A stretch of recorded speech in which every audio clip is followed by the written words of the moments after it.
This is the best part of the show here, an easy-to-follow recipe that you can pair with a ribeye. Today we're joined by Johnson & Wales University student Joy Turner. And Joy, it's really nice to have you on the show here today. Hi, thank you so much for having me today. I was going to shake your hand, but you're busy doing the salt. But it's okay, it's just salt. Hey, nice to have you in. And so you're doing something that would actually pair nicely with a ribeye as a condiment, more or less? That's exactly what it is. Today I'm bringing to you a chimichurri sauce. Okay. It originates out of Argentina, but the great thing about chimichurri is it's very flexible. It's grilling season. The herbs are finally coming up out of the ground.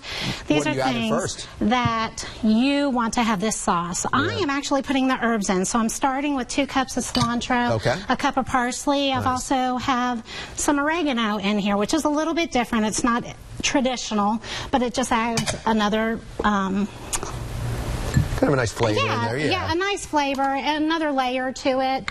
The chimichurri sauce actually adds some acid to a steak, and it's a great condiment for red meat, but you can use it with fish. You can also use it with pork. It's fantastic in flavor.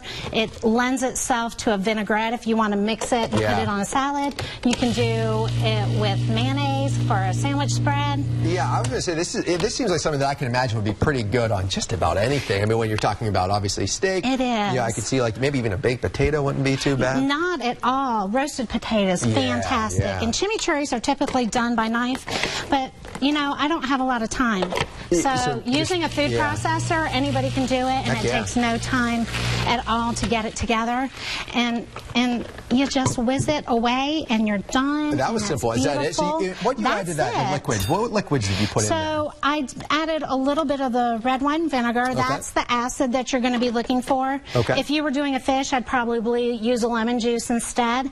And then I added olive oil, about 3/4 of a cup to that. Stuff you probably have at home. Everybody would have these at home. I got these herbs out of my garden this morning at 4, just for y'all. I was so excited. That. Appreciate it. Smells so good. So good. Absolutely. So when you go and actually use the condiment, this is something my family loves. Product here, we do this at Christmas time. I'll put this with a roast beef that I make. Look how beautiful. And you just dip and enjoy. Look at that I also did some grilled okra. And can I try this? You absolutely can. I've fried okra. I think everybody's heard of it, but grilled. Grilled okra is different, and I just coated it with some olive oil, and then I used some Creole seasoning as well, and then I just charred off a tomato for you as well. I'm wild about that grilled. I can't believe I've never had. I mean, you know, in the South, you know, deep fry it. That's right. So let's go on a healthy spin. Put it on the grill. Really good. So I want to revisit real quick. It is the time of year to pick fresh, eat fresh, visit your farmers markets. Well, what's good right now? Good right now. Herbs are coming up out of the ground. You've got some early crops that are coming in.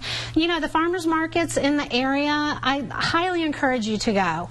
You know, local is great. Fresh is even better. Putting a farmer in business. You know, every time you purchase at a farmer's market, you may not be paying some corporate something. You may be paying somebody's mortgage on their farm. Absolutely. So please go. Shop local. Go. Support farmers. Hey, thanks so much for coming in. Really appreciate it. It's a pleasure. Thank you for having me. Okra's out of this world. All right, stick around. We'll be right back with more news and more.